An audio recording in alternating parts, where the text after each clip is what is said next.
قال النبی صلی اللہ علیہ وسلم لا يزال الناس بخير ما عجل الفطر رب اشرح لي صدري ويسر لي امری واحلل عقدۃ من لسانی یفقهوا قولی رب زدنی علما۔ حکم ہے لیکن افطاری کے سلسلے میں جلدی کرنے کی تعلیم ہے۔ جس طرح کہ سحری کرنے میں تاخیر کرنے کی تعلیم تھی، ایسی افطاری کرنے میں جلدی کرنے کی تعلیم ہے۔ جلدی کا مطلب یہ نہیں کہ سورج غروب ہوا نے پہلے افطاری کر لی، نہیں۔ اس کے سلسلے میں جلدی کا مطلب یہ ہے کہ جیسے ہی سورج غروب ہوا فوری طور پر افطاری کر لی جائے، اس کو بولتے ہیں جلدی۔ پیارے نبی صلی اللہ علیہ وسلم کی بہت پیاری تعلیم ہے۔ حضرت سہل بن سعد کہتے ہیں اللہ کے رسول صلی اللہ علیہ وسلم فرماتے ہیں لا یزال الناس بخیر ما عجل الفطر، لوگ ہمیشہ خیر میں بھلائی میں رہیں گے۔ ما کہتے ہیں ما عجل الفطر، جب تک کہ فطر میں یعنی روزہ افطار میں جلدی کریں گے۔ یہاں حدیث کے الفاظ سنیں، ما عجل، عجل مطلب تعجیل سے ہے، جلدی سے، یعنی یہ امت، یہ لوگ ہمیشہ خیر میں عافیت میں بھلائی میں رہے گی یہ امت، کب تک؟ ما عجل الفطرہ، جب تک کہ وہ افطاری میں جلدی کرے گی۔ یہ صحیح بخاری اور صحیح مسلم دونوں کی روایت ہے۔ صحیح بخاری میں حدیث نمبر 1950 میں 7ویں حدیث موجود ہے۔ اس سے اور بھی ایک سبق ملتا ہے اس حدیث میں کہ جو آدمی افطاری میں جلدی کرتے ہیں یہ اہل ایمان کی دلائل ہیں۔ ایک مومن کی پہچان یہ ہے کہ پیارے نبی جیسا کیے ہم ویسا کریں گے۔ ہم یہ نہیں کہ اپنے طرف سے نبی نے کہا جلدی کرنے کی تو ہم کریں گے۔ وہیں پر ایک بات معلوم ہوتی ہے کہ جو شخص سنت سے اعراض کرتے ہیں، جو نبی کی سنت کو نہیں مانتے ہیں، اس کے لیے دنیا اور آخرت میں باعث حسرت اور افسوس ہوں گے اور اس کے لیے نقصان دہ ہوں گے۔ نبی کی سنت کو چھوڑنا بہت بڑی ہلاکت ہے۔ افطاری کے سلسلے میں خود پیارے نبی صلی اللہ علیہ وسلم کی تعلیم یہ ہے کہ آپ کا طرز عمل یہ ہے کہ آپ فوراً افطاری کر لیتے تھے۔ صرف یہ نہیں کہ اللہ کے بیان کر دیے، آپ کی زندگی کے حالات اگر پڑھیں گے آپ تو خود پیارے نبی صلی اللہ علیہ وسلم جب بھی افطاری کیے ہیں، آپ کی ایک نہیں کئی تعلیمات ہیں کہ آپ خود ہی فوری طور پر افطاری کیے ہیں۔ اس سلسلے میں پہلی حدیث حضرت سہل بن سعد کہتے ہیں اللہ کے نبی فرماتے ہیں لا تزول امتی علی سنتی، میری یہ امت میری سنت پر برقرار رہے گی، میری سنت پر رہے گی ما تنتظر بفطرها النجوم، جب تک کہ وہ افطاری کرنے میں ستاروں کے طلوع ہونے کا انتظار نہ کرے۔ کہتے ہیں وکان النبی صلی اللہ علیہ وسلم اذا کان صائما امر رجلا، جب اللہ کے نبی روزے میں ہوتے تو ایک آدمی کو فاوفى علی نشر، ایک آدمی کو حکم دیتا کہ جاؤ ٹیلے میں کھڑے ہو جاؤ، ٹیلے بلند جگہ ہمیں جہاں سے سورج دکھتا ہے۔ کہتے ہیں فاوفى علی نشر، اللہ کے نبی ٹیلے میں ایک شخص کو متعین کر دیتے کہ تم یہاں رہو۔ کہتے ہیں فَإِذَا قَالَ قَدْ غَابَتِ الشَّمْسُ أَفْطَرَ، جب وہ آدمی جس پر جو ٹیلے پر متعین تھا جب وہ کہہ دیتے کہ اللہ کے نبی سورج غروب ہو گیا، صرف اتنا جملہ بولتا سورج غروب ہو گیا افطر، تو فوراً ہمارے نبی افطار کر لیتے تھے۔ یہ حدیث کہاں پر ہے؟ ابن حبان، حاکم، ابن خزیمہ، صحیح الجامع میں حدیث نمبر 4770 پہ 2ویں حدیث موجود ہے۔ آپ سوچیے اس حدیث پر ذرا غور کریں کہ اللہ کے نبی صلی اللہ علیہ وسلم پہلی بات یہ کہ آپ یہ کہہ رہے ہیں کہ یہ امت میری سنت پر برقرار رہے گی، کب تک؟ جب تک کہ یہ ستارے جب طلوع ہو جاتے ہیں، ستارے جب نکل جاتے ہیں تب تک انتظار نہ کریں۔ کیا مطلب؟ یعنی بہت سارے لوگ کیا کرتے ہیں، یہود و نصارہ ستارے جب نکل جائیں گے خوب اندھیرا ہو جائیں تب افطاری کرتے ہیں۔ اگر ایسا کرے گی تو پھر میری امت میری سنت پر برقرار نہیں رہے گی۔ لیکن ہاں اگر یہ ستارے سے پہلے افطاری کر لیتی ہے تو پھر یہ امت میری سنت پر برقرار رہے گی۔ اور پھر اللہ کے نبی صلی اللہ علیہ وسلم نے اپنی سنت اور اپنے طرز عمل بتلایا کہ اللہ کے نبی صلی اللہ علیہ وسلم نے خاص طور پر ایک شخص کو ٹیلے پر پہاڑ کی چوٹیوں پر اس کو متعین کرتے تھے کہ کہیں دیکھو سورج غروب ہوا تاخیر نہ ہو جائے۔ اللہ اکبر۔ متعین کرنے کا مطلب کیا ہے؟ بھائی سورج اندھیرا ہو جاتا کر لیتے ہمارے نبی، کچھ چیز آج تو موبائل ہے سب کچھ ہے، اس زمانے نہیں تھے، لیکن کوئی مسئلہ نہیں، جب سورج غروب ہوتا آٹومیٹکلی اندھیرا ہو جاتا، اس کے بعد افطاری کر لیتے۔ کیا وجہ ہے کہ ہمارے نبی صلی اللہ علیہ وسلم ایک شخص کو ٹیلے پر متعین فرمائے؟ یہ تمام تعلیمات ہمیں اور آپ کو تعلیم دیتی ہے، ہمیں اور آپ کو بتاتی ہے، اور یہ مجھے اور آپ کو سمجھنا ہے کہ افطاری کے سلسلے میں ہم کو پیارے نبی صلی اللہ علیہ وسلم سنت کو فالو کرنی ہے، اور وہ کیا ہے؟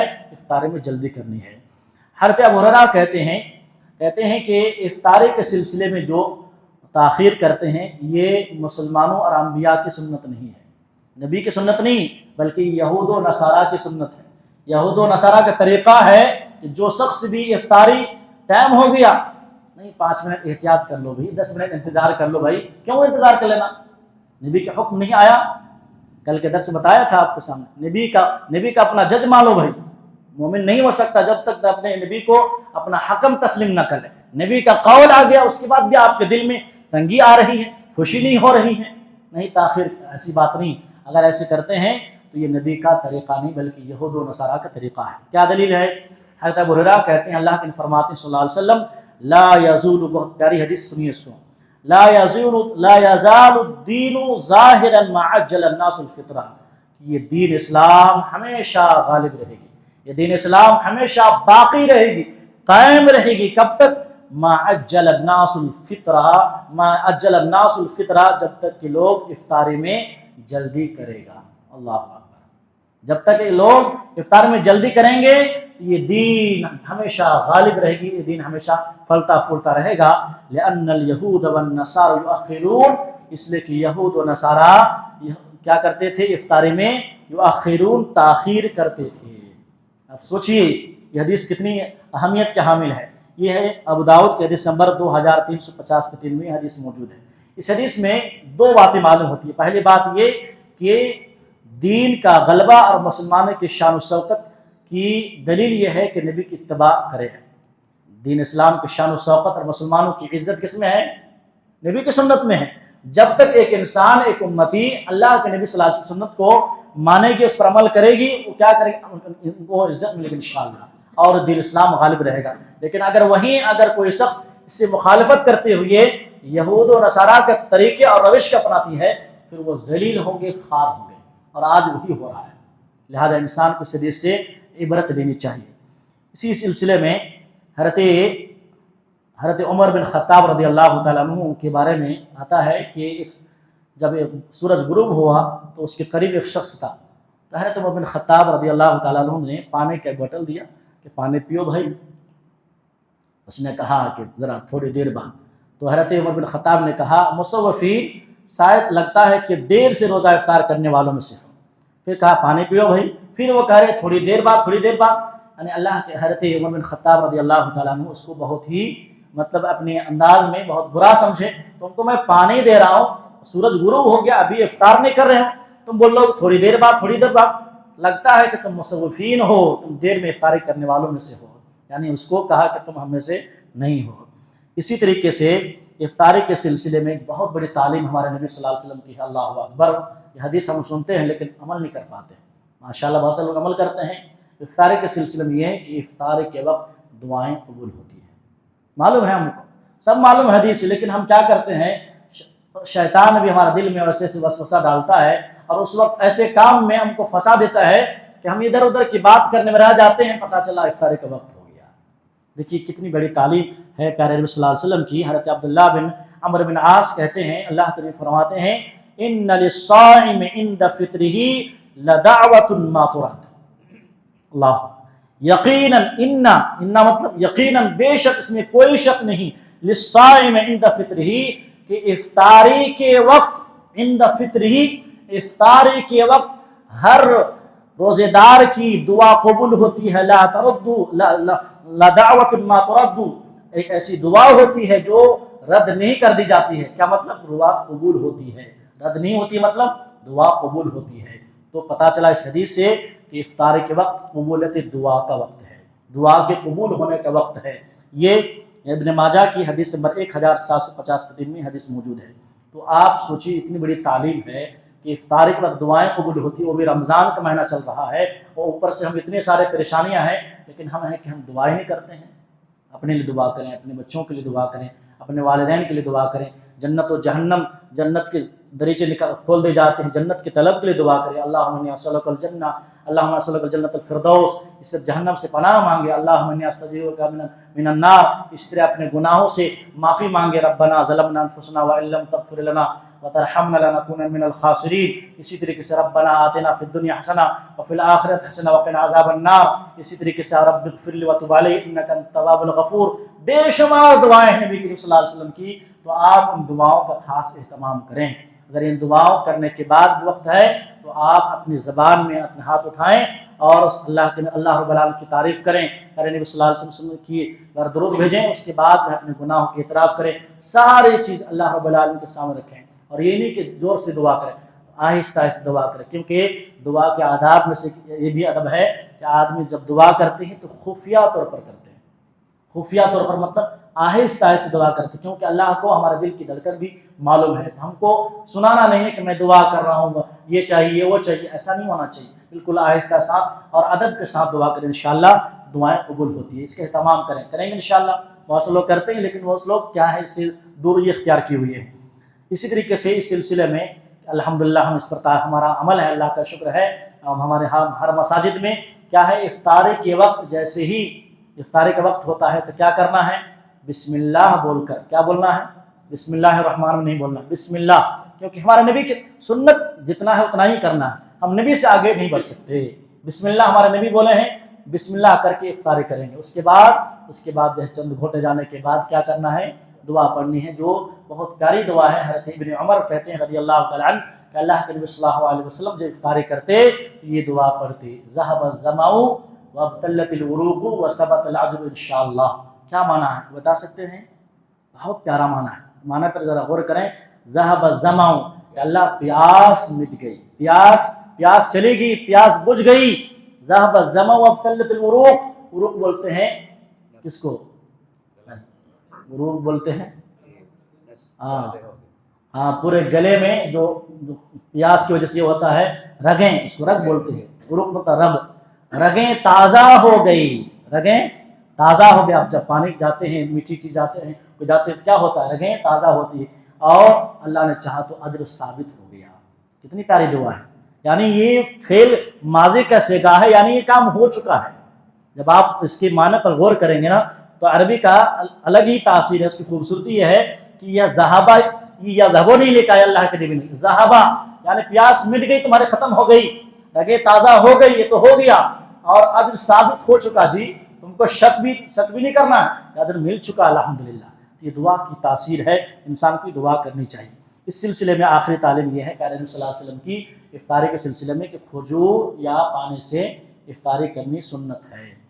اس سلسلے میں حضرت انس بن مالک کہتے ہیں، اللہ کے فرماتے ہیں کہ یفطروا علی رطبات قبل ان یصلی، اللہ کے نبی نماز مغرب سے پہلے آپ تازہ کھجور سے افطاری کرتے تھے، تازہ رطب سے، تازہ کھجور مطلب جو بھیگی ہوتی ہے نا، وہ حضور کھاتے تھے۔ فَإِن لَمْ تَكُنْ رُطَبَاتٌ، اور اگر آپ کو تازہ کھجور مہیا نہیں ہوتی تو اللہ کے فرماتے ہیں فَعَلَى تَمَرَاتٍ، خشک کھجور لیتے، جس کو چھوڑا بولتے ہیں آپ، تو خشک کھجور سے بھی افطاری کرتے۔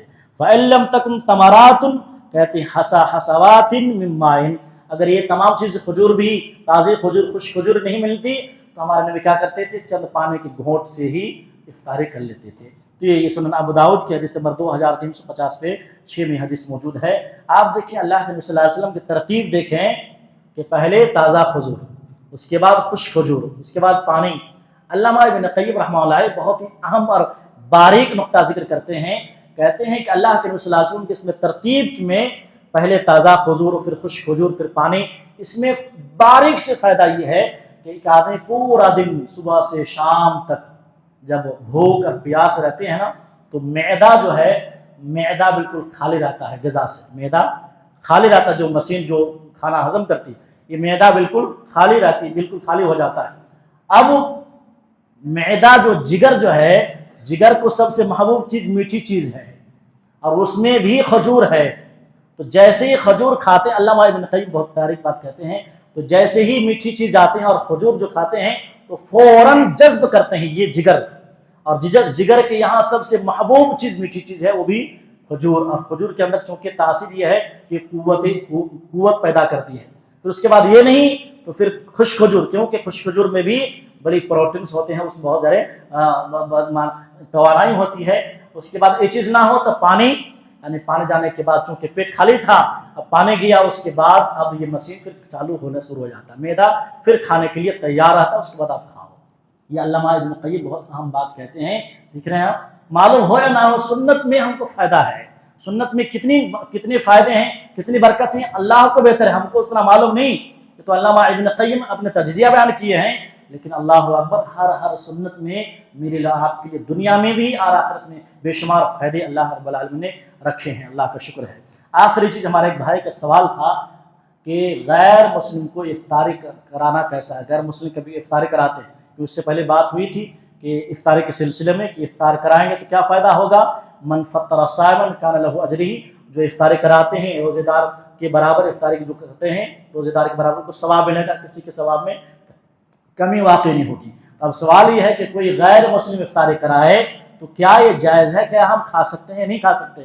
اس سلسلے میں صحیح بات یہ ہے کہ غیر مسلم اگر ان کی مال حلال کمائی سے ہے، اگر آپ کو معلوم ہے اور آپ کو اب کسی ذریعے سے معلوم کیے کہ حلال اس کی بزنس ہے، تجارت ہے، اگر وہ افطاری کراتے ہیں تو علماء کہتے ہیں اس میں کھانے میں کوئی کباہت نہیں، کھا سکتی ہیں. لیکن شرط ذکر کرتے ہیں، کہتے ہیں کہ شرط یہ ہے کہ اسلام کے لیے برے نہ ہو، اسلام کے لیے مصلحت ہو. مصلحت ہے کہ وہ دین سے قریب ہو، ہمارے لیے اچھا ہو، مساجد کے لیے، ہمارے مسلمانوں کے لیے اچھا ہو. مثال کی طرف ہمارے پڑوسی ہے، ہمارے جان پہچان ہے، ہمارے کچھ بڑے کام کرنے والے کبھی پھنس جاتے ہیں، تو یہ مصلحت دیکھتے ہوئے اگر وہ کراتے ہیں تو اس میں انشاءاللہ کوئی حرج کی بات نہیں. لیکن اگر اسلام کے لیے برے ہوں، فتنے کے باعث ہوں، تو وہ نہ کرے تو بہتر ہے.